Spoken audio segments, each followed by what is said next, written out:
Work with عبداللہ میں خوش آمدید قرآن کا ترجمہ، مستند اسلامی علمی اور ایمان افروز بیانات سننے کے لیے ہمارے چینل کو سبسکرائب کریں۔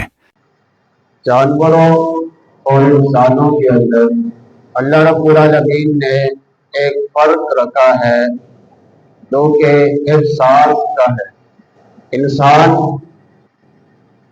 اس کو اللہ نے فکر، احساس اور ذمہ داری والا بنایا، جس کے برعکس جانور ہے کہ جن کے اندر نہ ہی احساس ہے، نہ ہی کسی قسم کی فکر ہے اور نہ ہی کوئی ذمہ داری۔ اللہ قرآن مجید میں کیا بیان فرماتے ہیں؟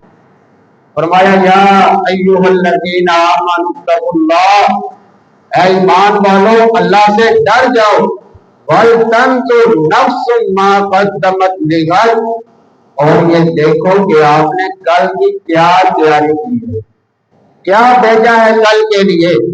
اپنی آخرت کا احساس کرو